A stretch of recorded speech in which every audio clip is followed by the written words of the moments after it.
I'm a fan of fantasy, so I listen to Easy and Alan on their Just a Fantasy Fan podcast. During the show, you can live chat with Easy and Alan at LennyMelnickFantasySports.com.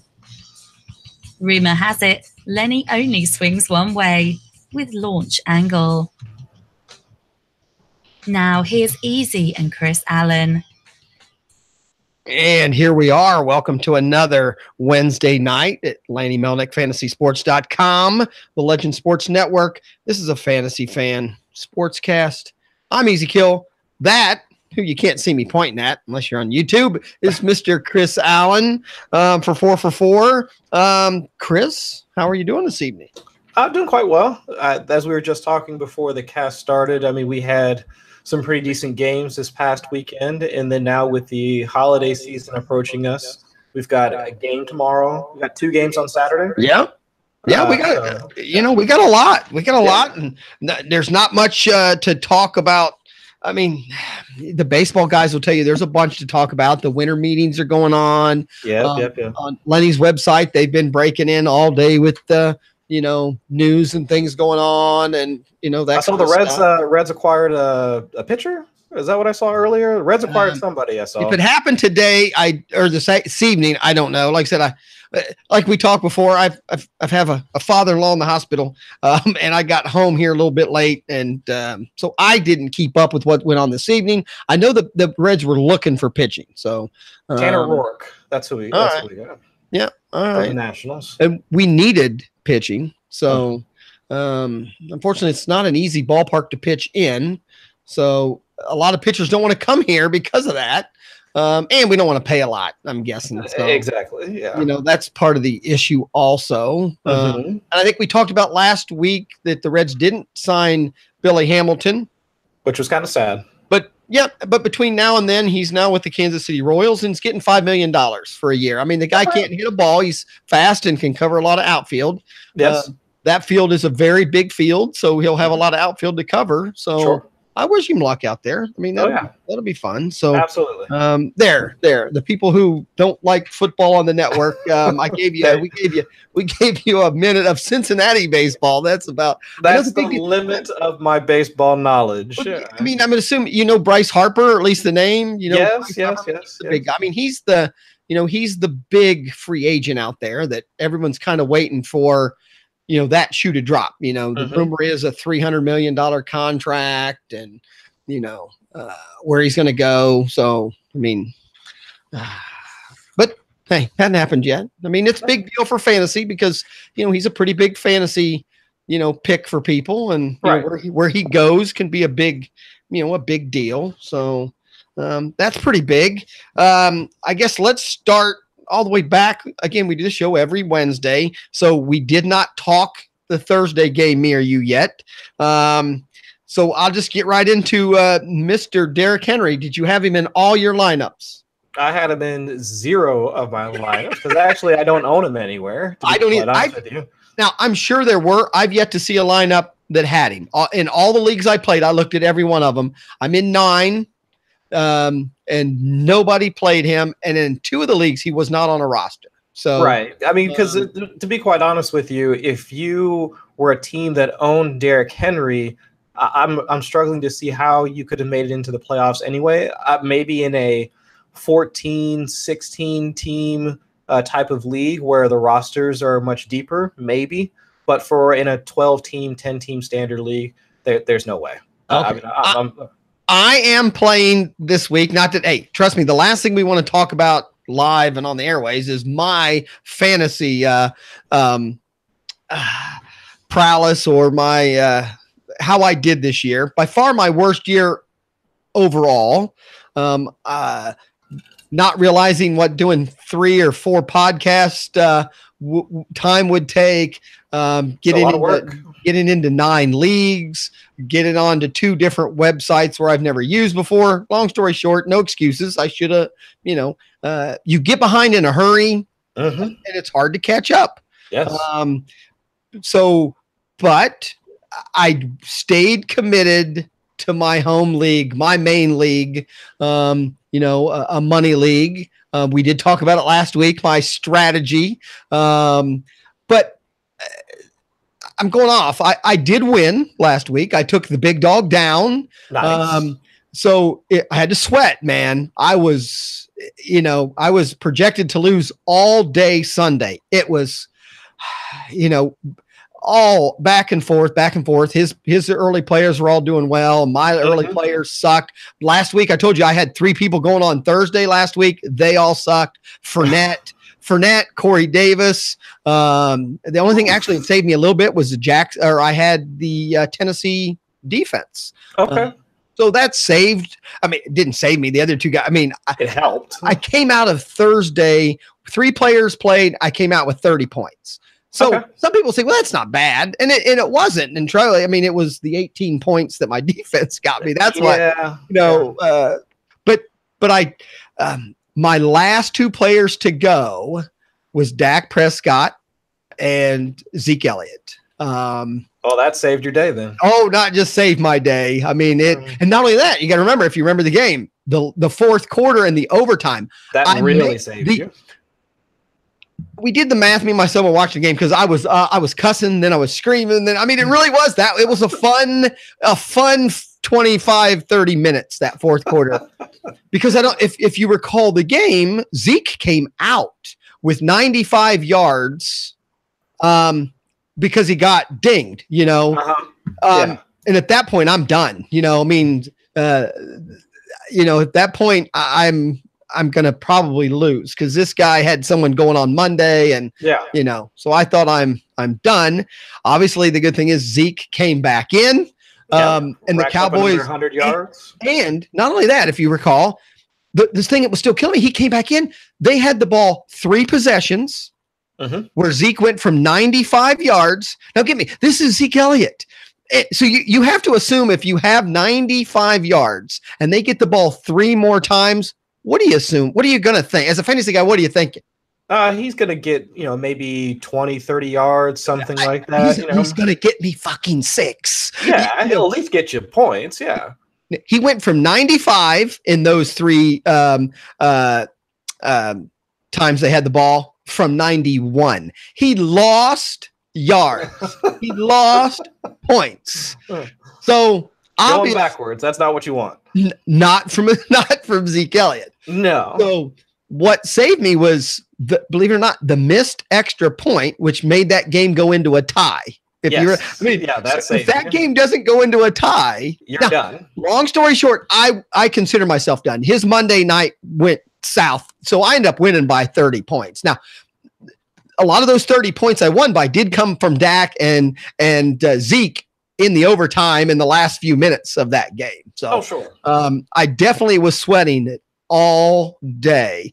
And the worst part was the strategy I took, that I picked the best team to play.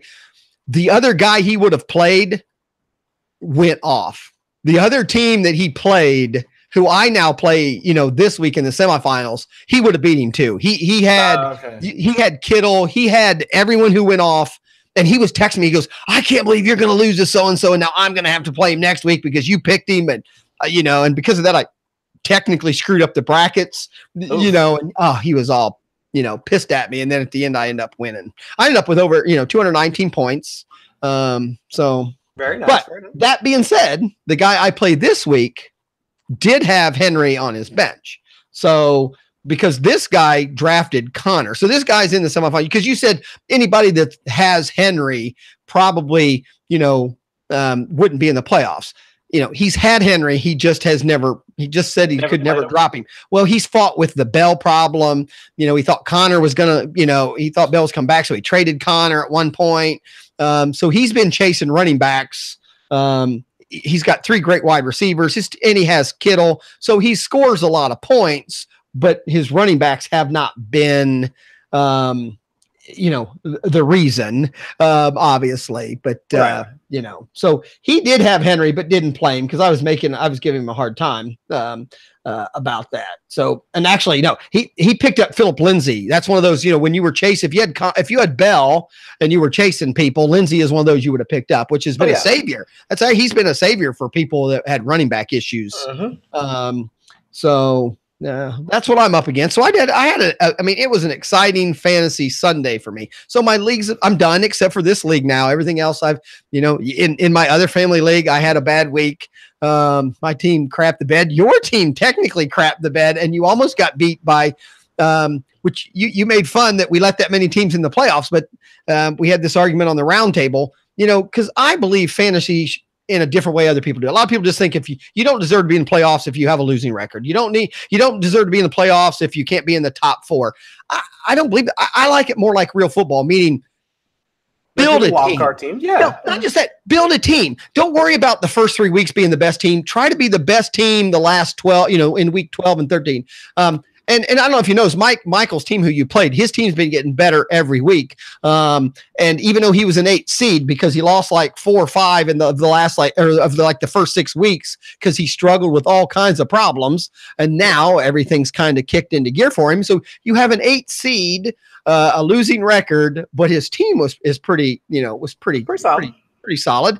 Now going in, your team had to have a little bit of a bad week for him to have a chance, but he did have it was close. I was watching that game. I was watching that most of the Sunday. So I was checking on the scores. I was sweating a little bit. Yeah, it was fun. And that's what makes fantasy fun. I know people who lose the first week of the playoffs will tell you the opposite, that's why fantasy sucks and, blah, blah, blah. But and I know people would say I'd rather get my ass beat than lose by a couple, but if you get your ass beat, there's no sweat. You know what I'm saying? There is something about even the sweat. If it doesn't work out at the end, it's that going back and forth. It makes fantasy fun in my book. So, again, so I'm playing a pretty good team this week. And actually we're the 2 favorites again. Our brackets are the number 2 and the number 3 seed went out. So in my other league, it's all, it's the 1, the 4, the 6, and the 5 or something like that in my other league. So, yeah. So, and some of that was from some players. Obviously, the one we're talking about is Henry went off, but no one was playing him. But there were, like the Josh Allens and Mullins, maybe people weren't playing them. George Kittle is one of those. I mean, if you had George Kittle, you had a pretty good week. Yeah. Is he for real, or is it just that's their only option, or just that this quarterback is just, the ball just that's his game right now? He's for real. I mean, he popped last year. He was able. I mean, he's a spark freak. Hell of an athlete. And now you've seen him produce with. He produced with Garoppolo. He produced with C.J. Beathard last year. Well, mostly last year, then also this year, and then now with Nick Mullins. So I think he's quarterback proof, and he's also a hell of an athlete. So yeah, I think he's for real. Absolutely. Right. And I bet 200 and some yards in one half. I mean, I think if I recall, he didn't have a yard in the second half. Is that it? If I recall, that is correct. He didn't do anything after that. And actually, I heard, and this was like full on conspiracy theory. Okay. but there's a little bit of traction to it in that. So we know who the coach of the San Francisco 49ers is, Kyle Shanahan. The team that they were playing against when Kittle almost broke the single game record was the Denver Broncos. The player that owns the record is Shannon Sharp. Yeah, I figured that's where you were going. Yeah, player for the Broncos, and who coached the Broncos when Shannon Sharp got the record? Mike Shanahan. Right. So it was like, so it kind of made sense. I mean, again, come on. I mean, let's switch that. I mean, Derrick Henry's come right out and said he didn't care about the record. He wanted his other teammates to have, he even said, no, let Lewis run one in. I mean, because a lot of people were bitching about that one too, that, he had such a thing. Why did they take him out and some of that? And he came right out and said, it was me. I said, let someone else, I think that was pretty cool, actually, and Kittle said that he wanted to come back in, but Coach Shanahan did not target him for the rest of the game. And afterwards, he immediately came up and apologized to him after the game was over. He apologized. There are reports saying he came up and apologized to him twice Right. When he was talking to him. Actually, he apologized to him when he was live on camera after the game was over, because the lady, I guess the reporter, whatever, that was talking to him was saying that he almost broke the record, and Coach Shanahan came up and apologized to him. So I don't know. I mean, it makes it more interesting. I mean, the mystery kind of behind it. I mean, something to talk about. Oh, sure. Yeah. You know, I mean, I'll still take. It's hard to believe. Yards it's hard to believe. To me, a coach thinks that in the middle of a game. I mean, that would be my only. I mean, they've got nothing else to really play for at this point. I mean, both teams are. That would be my point. You know, I mean, they're not saving Kittle for next week because they're in the playoff hunt. Yeah. So I mean, it doesn't make much of it. I mean, I guess it really at that point the only thing that they would have would be those little things, like if players are trying to get contract incentives and all that, and Kittle's pretty much busted because any contract. Actually, he wouldn't have any incentive since he's still technically on a rookie deal. So there's really no real reason for them to try and stretch him any further than that. Right. Speaking of tight ends, is Gronkowski back, or was this just a 1 week thing? He always plays good against Pittsburgh, who they have this week because he's from Pennsylvania. What do you think about Gronk? Now he's obviously had an off year. I mean, he's one of the top tight ends picked every year. And obviously this year, he hasn't paid dividends for most. I have to come right out and tell you, I have I have skin in this game because I can't wait till Sunday sit start questions with Lou Landers. I have a sit start question for tomorrow night. So I'm just going to come out and ask, my Thursday night or my Wednesday night host, who right now is going to be a sit start question. I now have Gronk in my flex, but I now also have Damian Williams, who I picked up a week or so ago. So now that's I really this week looked like my team was pretty much set. Meaning I really didn't have too much to go. I have Kelsey as my tight end. And it really came down. I was kind of convinced, all right, play your studs, play Gronk against Pittsburgh and be done. But now the issue we have in Kansas City, which we'll talk about, they have running back issues, obviously, a lot of injuries for them right now. So, we'll go there after you answer my very important question, and then we'll talk about the Kansas City Chiefs game or Chargers game. What do you think? Damian Williams, is he a flex option over a Gronk, having a starting running back versus a tight end? In that particular case, Damian Williams versus Gronkowski, no, I would take Gronkowski 100% of the time. Do I think he's back? They've held him off the injury reports the last couple of weeks, so it sounds like he's mostly healthy. And if you look at his past splits against the Steelers, he's averaging, I think, somewhere between 6 and 8 targets, well over either close to 100 yards or just short, and probably like 1 touchdown at least per game against the Steelers. I know he's had some serious blow-up weeks, but those have been in years past when he was a little bit healthier. So we can tell that the injuries are still kind of affecting him, especially during that what are they calling it? The Miami Miracle from last week. He's still a little slow. That technically happened this week, or yes. Week 14. Week 14, absolutely. And I have that as one. I have that as we get done with this. I was going to bring that up. So yeah, but it does sound like, it does, while at least he is a little slow, I do still think that he's still going to get the targets. See, I would play him over that. Everyone's putting that on Gronk. I don't put that on Gronk. I put that on Belichick. Well, I put on Belichick. Well, you know what? I really don't even put it on Belichick. I give the credit strictly to Miami because I think everyone thought they were going to throw the Hail Mary, and that's why Gronk was in there. I'm sorry, Gronk. That's Gronk's job. When the Hail Mary comes, he gets to the front of that pack and tries to knock that ball down. That's his job. So when it ended up not being a Hail Mary, Gronk's job is not to cut off a little guy. You know what I'm saying? That's not his job to tackle Drake or, take an angle or anything like that. But that being said, I think a lot was said about Gronk, and I've seen memes and I've seen things of Gronk, I retweeted. He looks slow. So my thing is, I immediately went, I think that was good for me. I'm like, he'll have something to prove this week, meaning possibly. It wouldn't. I think Gronk's a prideful man. I think he'd be one of those that, hey, you know what? They're making fun of me. I need 8 catches and 110 yards this week. That's all.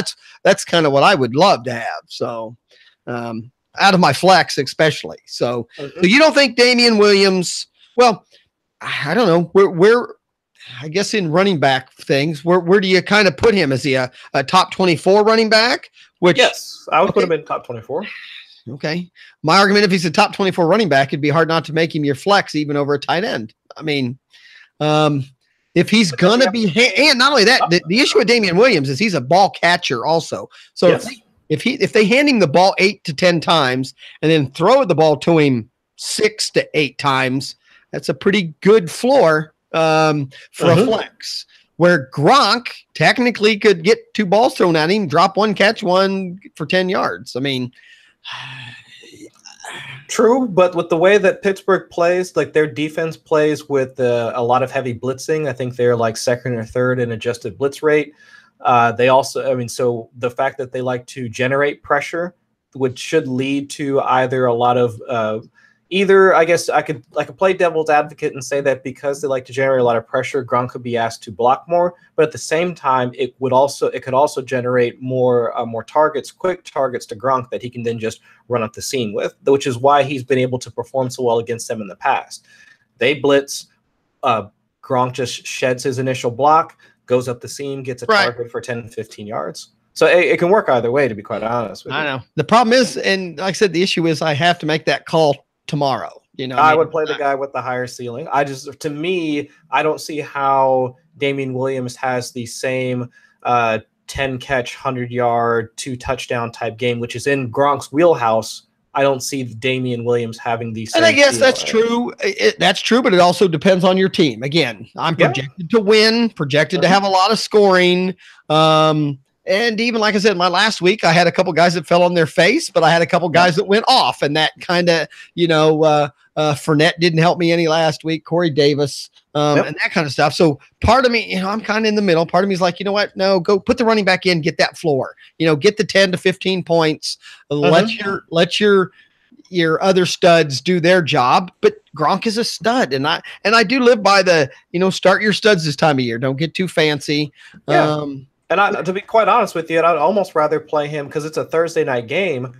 I'd rather play him at the running back position so you can have that option at flex. Well, okay, right. I mean, I do know that. Meaning, but it's still, my point is, it's still those are the 2 people that you would wind up putting at your flex position that I'm deciding against. Because see, if I put Gronk there, Gronk has to be stuck at my flex because I have no option because Kelsey has to play. So I can't do that. Now, like I said, yes, if I switch it to Damian Williams, then I throw him up to my running back spot, and then I move, Zeke or Fournette down. But the problem is, even to do that, you're never going to sit one of those, regardless of what happens. One of them would have to get hurt, for you to play Gronk over them. Meaning, what I'm saying is they wouldn't even start. And even then, So I don't know.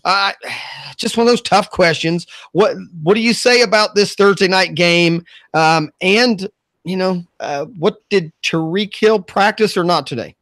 Tyreek, thank you.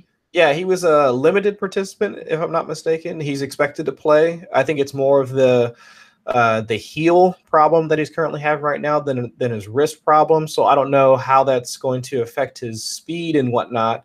But if they're already down Sammy Watkins, he's already dinged up. Spencer Ware is not expected to play. They're probably going to lean on him quite a bit. I'm just trying to think of how the targets are going to get distributed. So, back to that, and maybe that's part of the deciding factor. I think it's good for Kelsey. I think Kelsey should see the targets. And obviously I'm playing Kelsey. So maybe that's the other reason you play Gronk to spread out, over multiple games rather than play Kelsey and Damian Williams in the same game. So, all right, I'm trying to make myself feel good. Which team is this game more important to? It's they're both in the playoffs. It's more important for the Chargers. I think the Chiefs pretty much have, they're almost a lock. I'm trying to think of a scenario where they don't wind up getting into the playoffs. So I think it's definitely more important for the Chargers. I think the Chiefs right now are pretty much looking to secure a bye, but I don't see how they can't at this point. I'm trying to think of which other teams in the AFC that could actually take that over for them. I don't think it's possible at this point. Well, I have Allen also. So again, another Thursday night. And I think a lot of fantasy people are going this Thursday. I mean, it's a big night. I've got Keenan Allen going. Mm-hmm. Got Travis Kelce going in one of my dynasty leagues. I've got Kelce going. Right. And as far as we know, we think they have running back problems too, right? I mean, the rumor is Gordon will at least suit up. He traveled with the team, yes. The issue might be, I think the way I heard it today, even if he's healthy, he's still going to be limited, and Eckler's hurt. So it means I'm very doubtful. I think it was the term, or extremely doubtful. I guess I struggle with playing any running back out of San Diego or LA Chargers right now. I mean, just based off of volume, you can make the case for Justin Jackson, but since he's not your prototypical, pass catching type running back, which is kind of surprising for his size. Yeah, but we also know Gordon could start and say, "Hey, I'm fine, coach. Let's keep going." And then Gordon could start, things get out of hand, and they just pull him. Right. Well, that's true. I mean, my point is there's a lot of scenarios. To me, those are too many scenarios for me to do on my semifinals. Meaning back to, I think I'd rather play Damian Williams over all three of those guys or those two running backs. You think if Gordon is going, you would play Gordon over Damian Williams? Yeah, just because they would have to, especially after the last time that they went through the same situation with Gordon where he lobbied to play, they let him play, and then he got hurt. I can't believe that they would go through the same exercise of him lobbying to play without them being for sure that he could handle the load. I see what you're saying. So you're saying if they come out tomorrow and say Gordon's starting, then you would start him. I would start him. Again, it would depend on my team. I would have to. But how many other options? Because when Gordon went down, how many other options could you actually pick? Well, unfortunately, it's worse than that. I have Gordon now. My other home league where I'm out now, I had Gordon. And I backed him up with Eckler, so I'd have lost. I mean, I would have lost regardless. I'd have been in trouble, right? Mm-hmm. So, but my point is, I don't know. It's just hard. Yeah, it is hard to start someone like that in your semifinal that may. And back to and I know it's Thursday, and that makes it a little easier to get that game time decision. And maybe 5 minutes before the game, you can change your lineup if you have somebody. Sure. But I don't know. I'd have to really look and go, hey, I need 100% upside, and I'm going with Gordon. But I would be fine going down. I would go down with that ship. If they put him out there, I would go down with that ship. I know. I just don't like going down, Chris. I don't care what the ship is. Yeah. I mean, I don't know. That's a hard one. Then what about, and again, Allen, you have Rivers. I think I don't have Rivers anywhere. I'm just relying on Keenan Allen at this point. Keenan Allen, and that's all I have in this game. I'm just trying to think of other fantasy people that, people would be starting. And obviously Mahomes is, people are starting him. Yes. Kelce, Hill. I don't have a problem starting Hill. You could take a shot at Chris Conley if you're coming back. Is Watkins? No, he's most likely going to be held out until the playoffs. So, you could take a shot on somebody like Chris Conley if you really wanted to.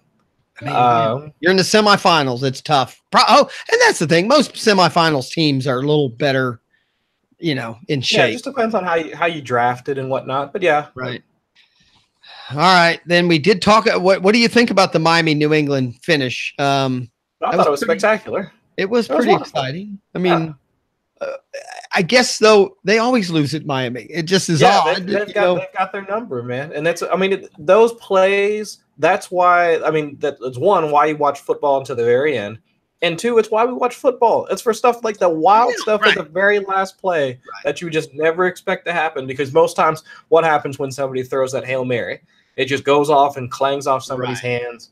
And the laterals, we already know after like the second lateral, no one knows what backwards is. They'll throw 10 yards ahead of them and think, well, that was backwards. Yeah, no, you expect to see a flag. Somebody gets a block in the back. The whole play gets negated or whatever. So to see it actually work. What Drake did well there is he faked the throw. Mm-hmm. And then just kept running. And usually, I've always thought that anyway. That seems like the best thing to do. Just run. You only got beat the one guy and keep going. a very exciting ending. That's for sure. Without question. And even the Derrick Henry thing, I mean, that was pretty exciting to watch. I don't care what, you don't have to like the guy, you don't have to like the team, but when you see a player have, when you see any player have those kind of days, it's pretty exciting. Schuster, he had a big day. I mean, there was, even like a Kenny Stills this week kind of went off. Hilton in Indianapolis went off. Amari Cooper. And I have that as a question. Has Amari Cooper obviously he's made the Cowboys a playoff team. Has he made them a Super Bowl team? I think so, in the sense that if you want to try and look at teams in their quote unquote completeness, like if they are good on both sides of the ball. Nice word, complete. Completeness, yeah. I'm a writer. If you want to look at teams that are complete, because if we wanted to go back to last year's Super Bowl and we want to look at both teams in the Super Bowl last year, New England and both Philly, they were high-powered offenses. I mean, even with Philadelphia having Nick Foles, but they also had solid defenses. Now, if you look at the Cowboys now, I mean, the Cowboys do have a solid defense, assuming Sean Lee comes back, but Leighton Vander Esch, he's been coming on and playing. Definitely filled the gap. He definitely filled the gap. Definitely filled that gap. Their outside corners. A lot of people are upset that he might lose that spot. But I mean, their secondary needs a little bit of work on the outside corners, but overall as a unit, I mean, my goodness. But isn't that a little bit of proof, though? I also, and you're the second person that's told me that's the defense that's changed everything around. But no, I'm not saying the defense has changed anything around. I'm just saying as a team by itself, it's like they were great on defense. I think they had a solid defensive unit, but now their offense now doesn't rely on just one player. Well, but I guess the way I look at it is a hair different, and that is that their offense taking off like it is now gives the defense more time to breathe, more time to relax, and all that. Meaning, I think their defense got better because I think they are better now because their offense now was moving the ball. I mean, it's a complete team. It's a balance. It's a pretty decent defense, and now you have an offense that moves the ball a little bit. Technically, I think they're doing what Philly did last year. Philly had a good, an okay defense. Then their offense got into gear, and the defense kicked in. It's really the exact same, philosophy. It's the right formula for success, and while they don't really buy into the analytics like either franchise in the Super Bowl last year, you can still see the makings of the same type of Super Bowl run that both teams had last year, where they started off kind of slow. They're coming in hot, right at the right time, before playoffs. Everything's starting to click and come together. Players are starting to pop. I mean, assuming that Zeke stays healthy, because he's been dinged up the last couple of weeks, whether it's been a shoulder, it's been his hips or something like that has been bothering him every week for the past few. As long as he stays healthy, then I really do think that they have a shot to make it into the Super Bowl. Right. All right. Odell Beckham Jr.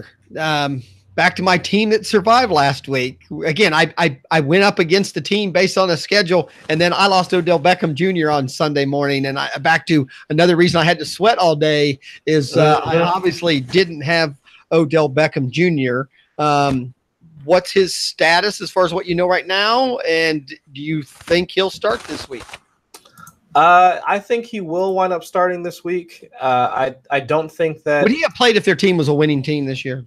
Yes. Yeah, I believe so. I believe so. I think it was more of there's no need to push it. They know where they're at in the season, and they have the enough wide receiver talent to keep the game going. And obviously they didn't need him if it was 40-0 at one point.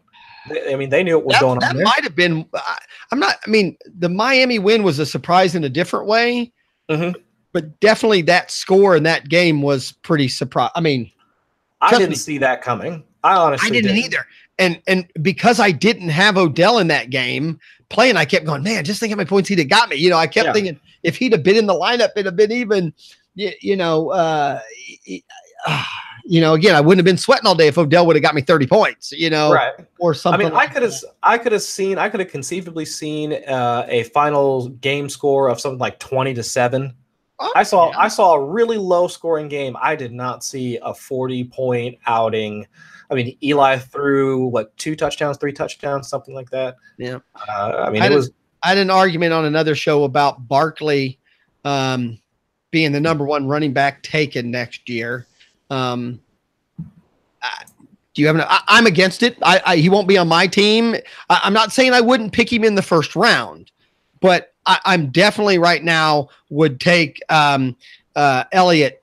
I think right now I would take Elliott number one. I just, him and Gurley obviously to me are the top two, but I think with the way the passing is going right now, with Zeke's proven that he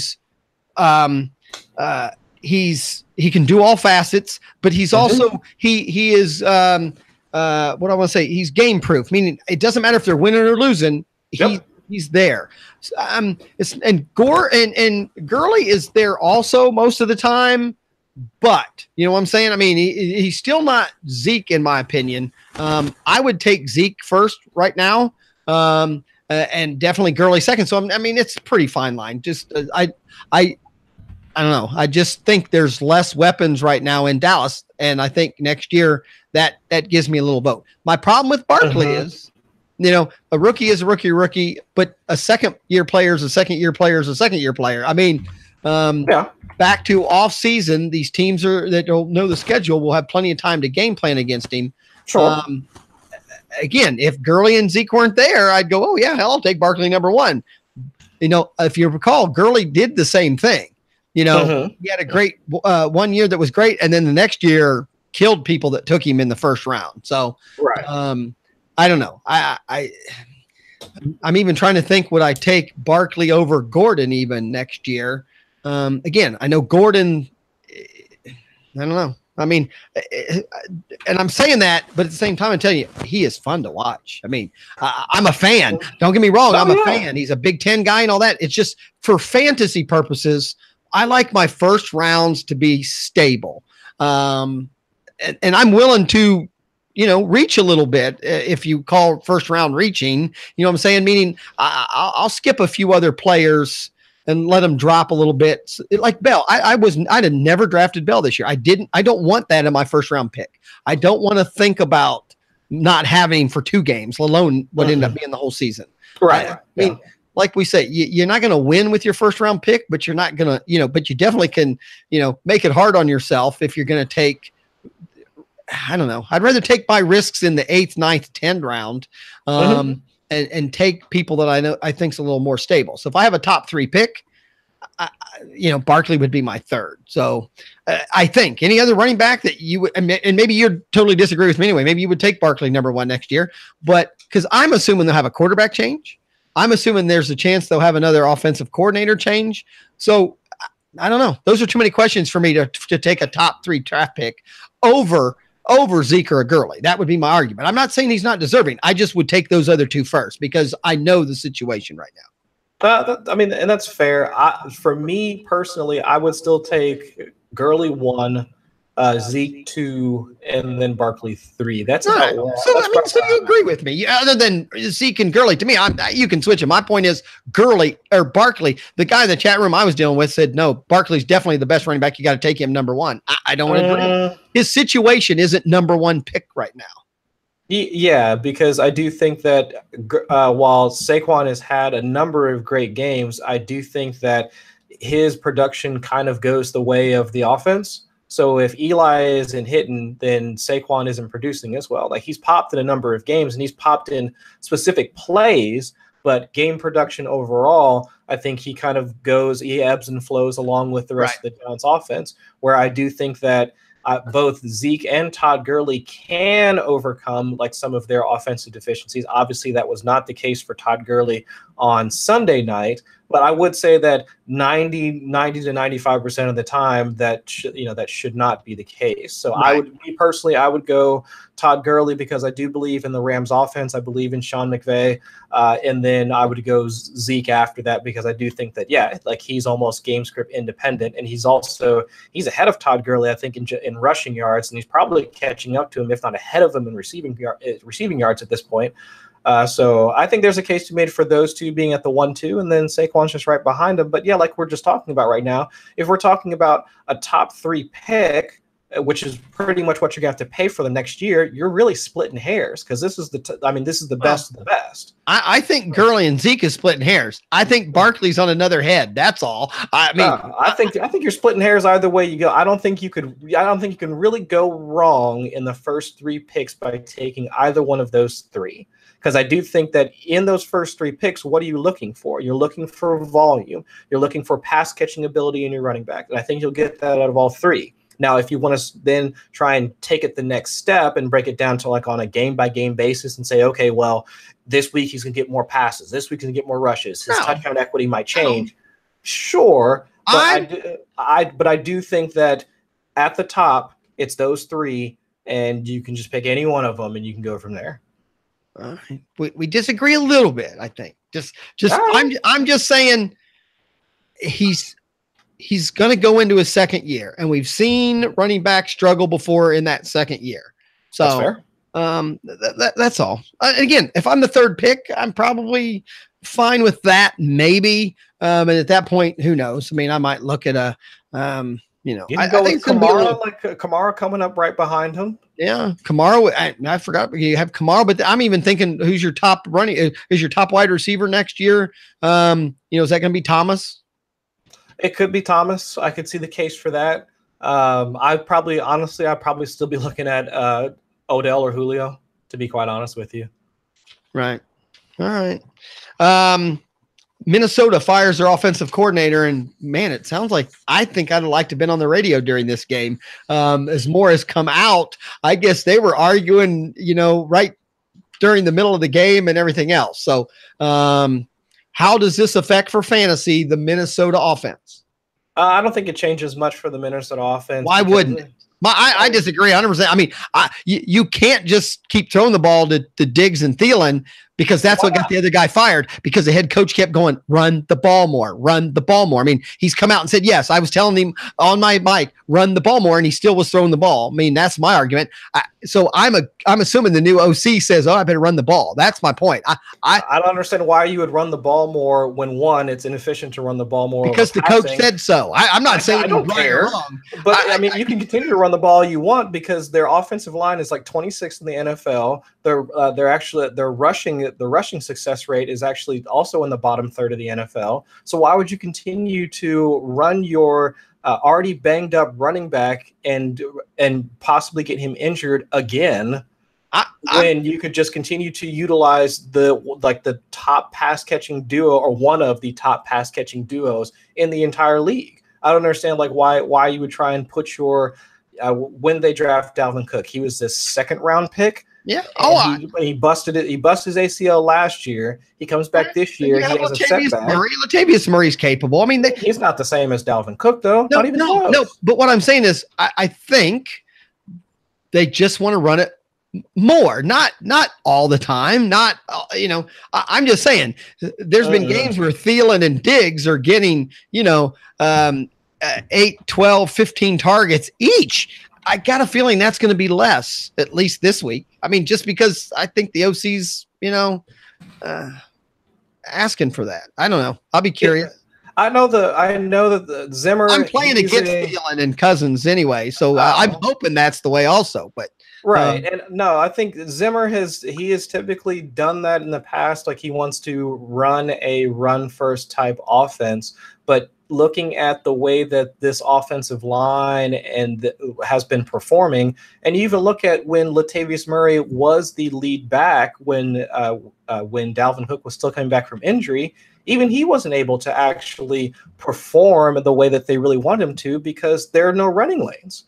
Right. He's not as quick or as agile as Dalvin Cook, and when your running lanes immediately shut down the second the handoff occurs, how are you supposed to get any sort of traction in order to put Kirk Cousins in a better spot on second down? If you're only picking up 1 or 2 yards, and you're expecting Kirk to make these, and you're expecting Kirk to work with a 2nd and 8, 2nd and 7 at best, and then now you're setting up 3rd and long afterwards. If the pass is incomplete, then what are you supposed to do? Again, I'm agreeing. I agree with you. I just when changes like this happens to a team that I think they're not mathematically eliminated, but I don't know. I'm interested into watching the game plan this week. That's all. Yeah, I was really hyped about DeFilippo going to Minnesota. One, because I really believed in his ability to actually coach up quarterbacks, because you saw what he was able to do with Nick Foles. If he could do that with Nick Foles, if all you need to do is really work with Kirk Cousins, I mean, you could really take Kirk Cousins' game to the next level. And I was hoping that he would get some more time in order to really work with him and give it a year. I mean, we saw the same thing happen with Steve Sarkisian and Matt Ryan when he came over and took over, where they turned it from a pass-heavy offense in Atlanta when they made their Super Bowl run, and then it was the very next year they went more run-heavy. Right. Matt Ryan regresses, and then they come right back this year, and Matt Ryan has actually played like one of the better seasons of football that he's had since that Super Bowl run. Why couldn't they they backed up the Brinks truck in order to bring in Kirk Cousins. Right. I'm just saying, so it's like, obviously the coach and the OC had problems during that game. Oh, they had problems from the jump. I mean, because Zimmer is not an analytics guy. No. Because he just looks right. He's a Marvin Lewis. I mean, he's a Marvin Lewis guy. I know. And Marvin Lewis he's not about analytics, right. So there was just no way that was ever going. We're gonna run out of time. So a few things, just because Andrea in the chat room wanted to know if Odell and Barkley compete with touches. I think technically they compete with touches, but I think both help each other by far. I think the two of them together help the Giants. Obviously, to me, next year the issue with those two also will be the quarterback. Odell's never played with anybody else. We don't know what the quarterback will be or the situation there. So it's really hard to say. I would assume I don't think it can work and can get worse, but we'll see.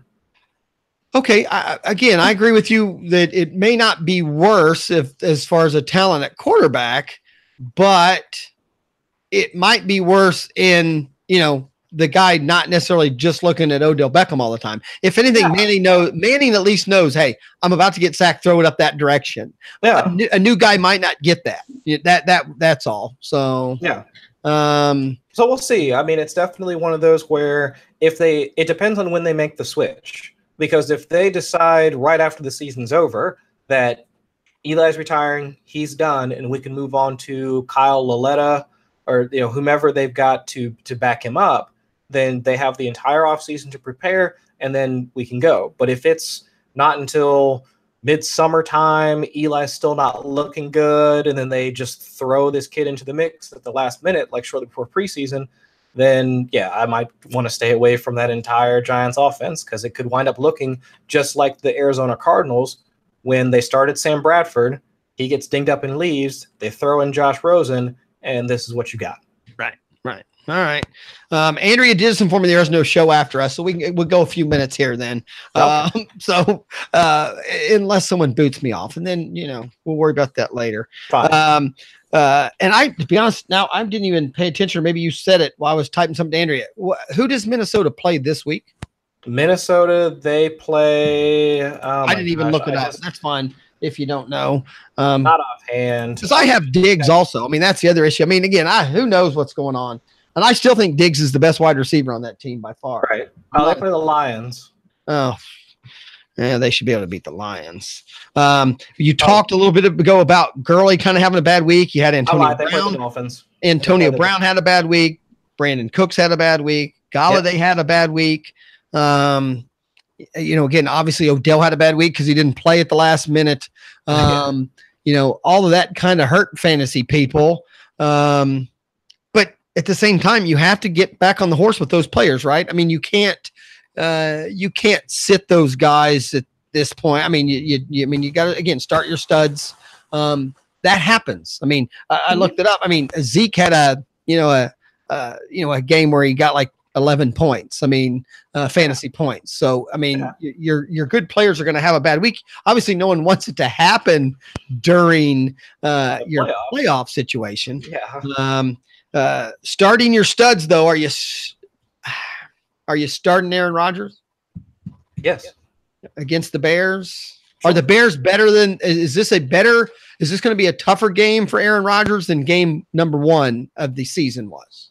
I don't think so. Well, I'm hoping it won't be worse, and because it was during that game where he got rolled up on, right? Hurt his knee and had to get drugged up. So I'm hoping it won't be the same. Aaron Rodgers last week, he looked like pretty much as close to his old self as we could hope for. He looked a little bit more mobile. He was still able to get the ball out to Devontae Adams. It was just still we're back to trying to figure out who's going to get the most touches out of the backfield. If it's going to be Aaron Jones or Jamal Williams, that's really the only question at this point. But no, you start Aaron Rodgers. I think that the Chicago Bears, that defense can be beat. I think that they were able to just get pressure. But in week one, I mean, he sat out a quarter or whatever when he went in there and came back out with his S on his shirt. But at the same time, the Mac had only been on the team, a week? I mean, so they're a little more solid. I agree. I think you have to start him. Mm-hmm. But, I'm just saying. Andrea wants to know, would you start Vance McDonald or Evan Ingram? I would assuming if Odell Beckham plays, I would play Vance McDonald. If Odell Beckham is out. And I'm going to throw another thing in there. I would look and see if Vernon Davis is available. I think I might start Vernon Davis over those two if Reed is 100% out. Sure, if that's an option. Because their quarterback right now, I think, is more likely to dump off this week. I didn't pay attention to that. Sanchez isn't starting now, right? No, it's the Josh Jackson. Right. Which I think the team looked better when he was in. Mm-hmm. So, he was. So I don't know. I would just say if Vernon Davis is out there, Andrea, if you want VD, I would go out there and look and see if he's on your waiver wire. She said not to laugh. Peyton Barber, which scares me. Naheem Hines, Freeman, Bernard. She needs 2.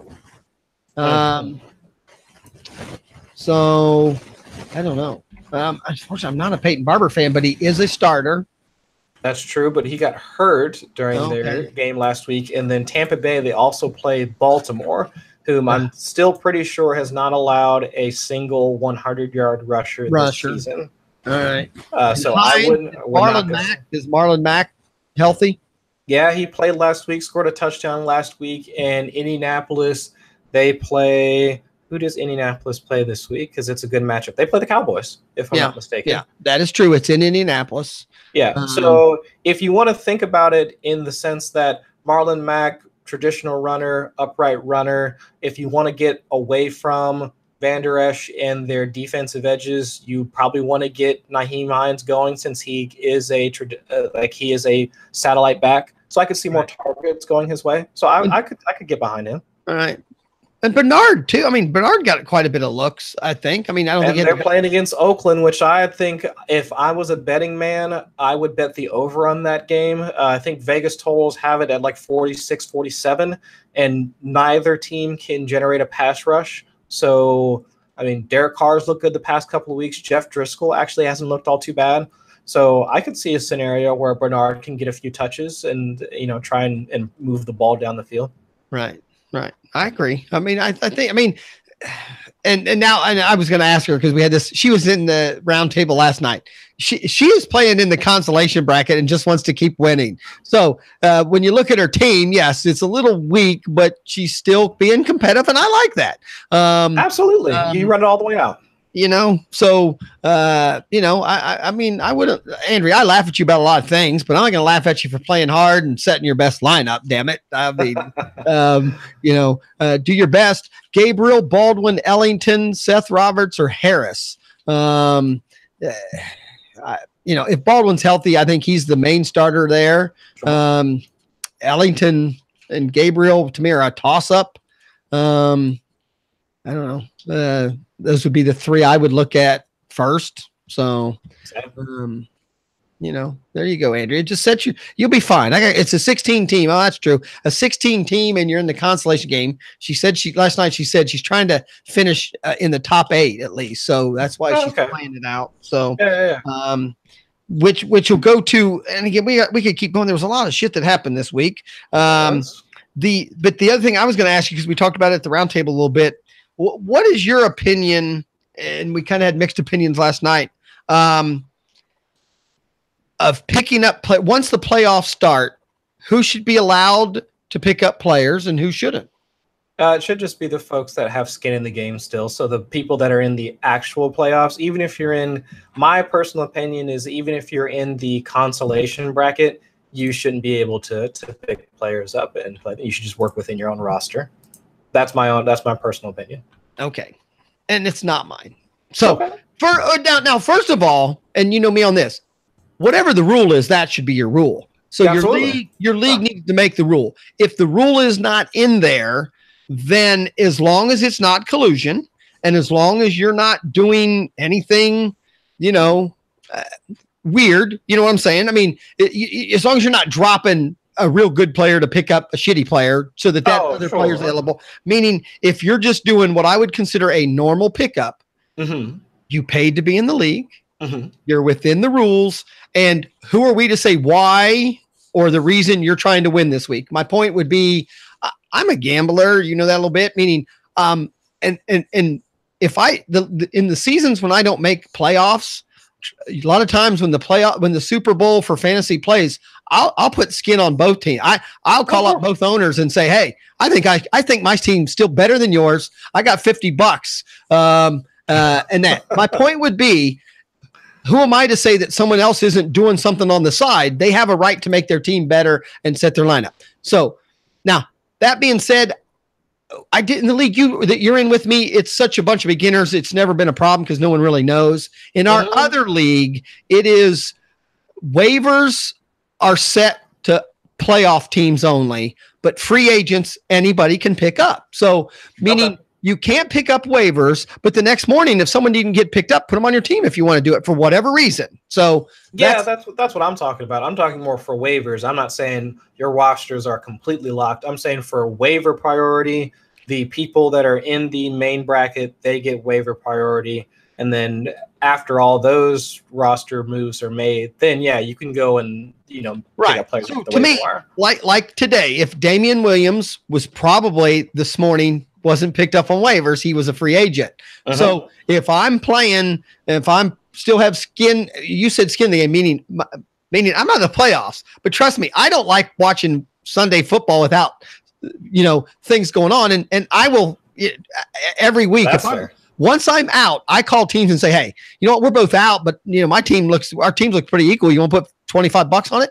I almost always get one or two takers. And that makes it fun for me. So I paid to be in the league. I paid to have those players available to me just as much as, the playoff people. So, that's kind of the way I see it versus last night. There was a few people say, no, absolutely not. You should never be allowed. Once you're out of the playoffs, you're eliminated. If you play your own game, do it some other way. I just disagree with that. I mean, I don't know. So, But that being said, technically, if it's not in your rules, as long as it's not collusion in there, not sure.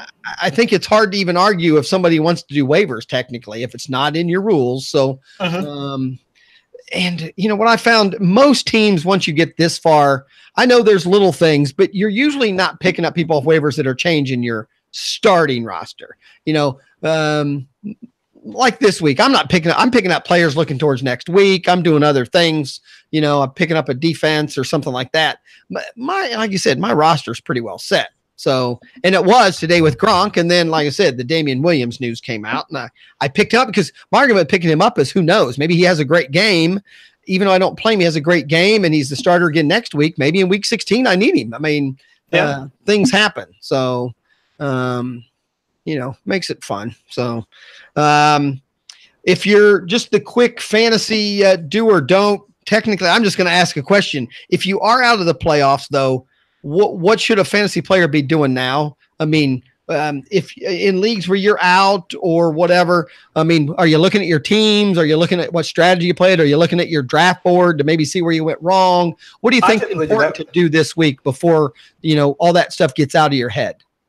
I would say, the the thing that I normally try and do with most of my teams, even if I'm out, is take a deep dive into my teams and look at my draft strategy, to look at the players that I completely whiffed on, players I should have taken, players I was too high on, stuff like that, to try and see where I went wrong. And even if you can, go back to because I think with ESPN, you can go back each individual week and look at your scoreboard. So you can look at some of your start-sit decisions that you may have made correctly or incorrectly, to see if maybe you're tinkering too much. I know I've fallen victim to that quite a few times. So I think that matters. And so you can try and make a case for, trying to go review as many decisions as possible before, we get into January, February, and it's officially the off season and nobody cares anymore. Well, so, and you just forget things, you want to, right now, if you're making decisions and taking notes, it's based on your eyes. It's based on what really happened, versus next year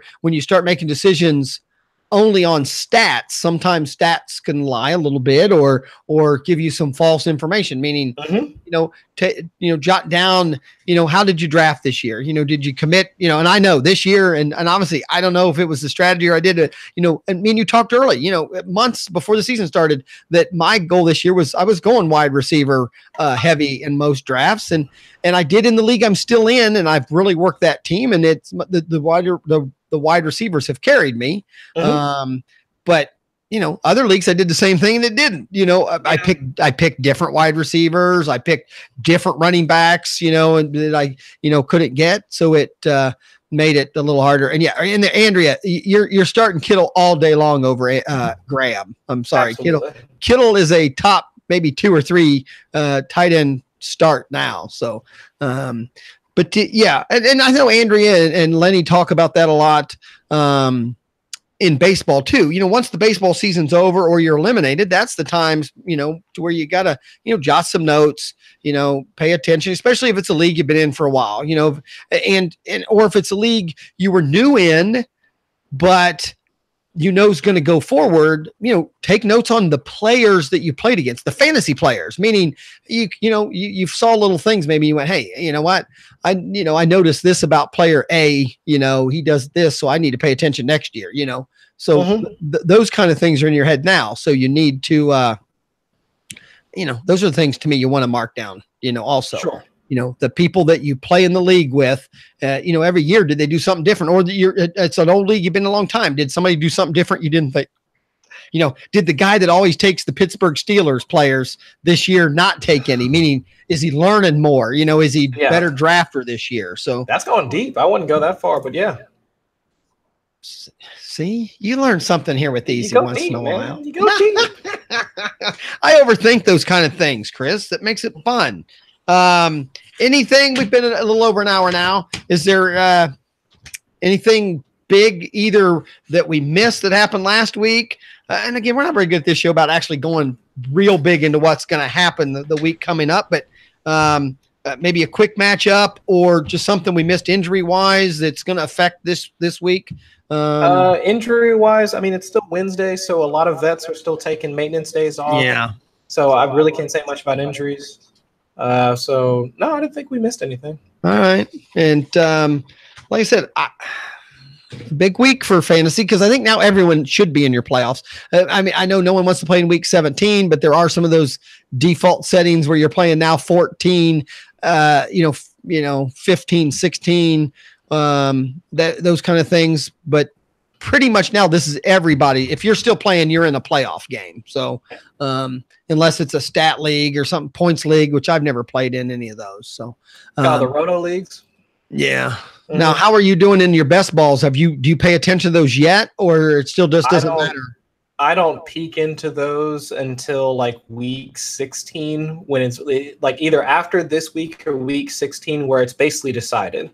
Because at this point, although I think I saw one of the other analysts that really focuses on best ball, pretty much all the scores are set by week 13. Like if you're winning by week 13, you're pretty much going to win your league because there's not much that'll change like over the next like 3 or 4 weeks. Right. But no, I normally check around like week 15, and it pretty much turns into a Christmas present for me. Because then it's like, oh, I won, I got a bunch of money, or right. maybe oh yeah, I won, I got a bunch of money. Like woohoo!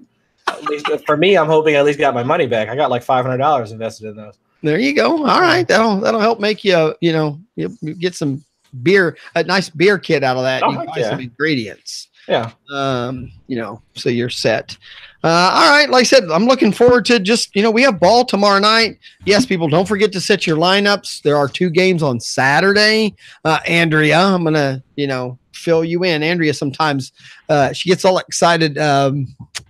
But she's a baseball person where you set your lineup a little more regularly. In football, she'll chime in on Sunday with start and sit questions. She'll throw out a Thursday player and she go, "Oh, I didn't know he played on Thursday." So, it's football. You got to make sure you sit. And most people say that, you do have to set your lineup on Sunday morning, really pay attention, but people do forget about those Thursday morning games, those Thursday night games or those early Sunday games. But now you have those Saturday games. So, it's pretty important. So set your lineups, everybody. Chris had a good time. Chat room again. I don't know, slow night, but we can live with that. Me and you did this a long time without any chat room. Oh, yeah. So we have one guest Andrea. That way, we don't mind whatsoever. So makes it fun. So Chris, I'll join you again next Wednesday. Hopefully, I'm still playing fantasy next Wednesday. Trust me, there's a point where how many semifinals are you in right in the moment? So I've got 3. Yeah. 3 now. So you have 3 teams you're still managing. Mm-hmm. And there is something nice about knowing right now I really only have to look at one team. Yeah, it makes all the things that we were doing from like weeks 1 until now. Yeah. It's like when we were setting lineups, all these different lineups, going through all of our rosters, checking all these different waiver wires, and now everything just boils down to a few teams. It's just so much nicer. Right. So, and it makes it kind of nice. So, all right. Again, thanks for coming out. Lenny Melnick, fantasysports.com, the Legend Sports Network. Appreciate Lenny and Andrea for letting us broadcast now. Here on the network with all the other shows. Lenny's been on all week with the baseball winter meetings, and he'll be on again tomorrow morning at 9 a.m. with his regular baseball show. So join that. So no one misses me, Andrea. I have a meeting in the morning. I will probably miss the meeting. And Rocky, I know you're calling Rocky. Rocky is not here tonight. Me and the missus went to the hospital, and Rocky did not come over. So I did not have my grand dog here tonight. Andrea she's in love with my grand dog, Rocky. So the 55-pound bulldog that's just, oh my Lord. He's a bundle of energy. So I believe it. Yes, he's not listening, Andrea. I'm sorry. He's at home with his mom, probably by now in bed. So Chris, where can people see your writings? You can find me on 444 Football streaming. All the streaming articles are there. And then Sports Illustrated, we do a weekly roundtable with them, so you can find some work there on Sports Illustrated, their fantasy site, and then also Fantrax also do a roundtable for them as well each week. So any one of those 3 sites, that's where you can find me. And then, of course, on Twitter at Chris Allen, FFWX, you can see me rambling about something on there. And here you can just find easy at the Lenny Melnick chat room. I'm there just about. I try to, every time there's a show, if I'm not in the middle of something, I try to log in and give my 2 cents of crazy ideal or opinions. And that's why the roundtable went so long. The one guy on the roundtable last night, everything he said, I went, no, I disagree. I mean, and I really disagree. we had totally different opinions on like everything we talked about last night. Wow. Makes it fun. So thanks for coming out tonight. Thanks for putting up with us. We'll see you next Wednesday at 10 a.m. No, 10 p.m. Chris. Yeah, we're not a morning show. Not yet. I'm not a morning guy. I don't blame you. Right. All right. See you next week. Thanks, everybody. Say goodnight.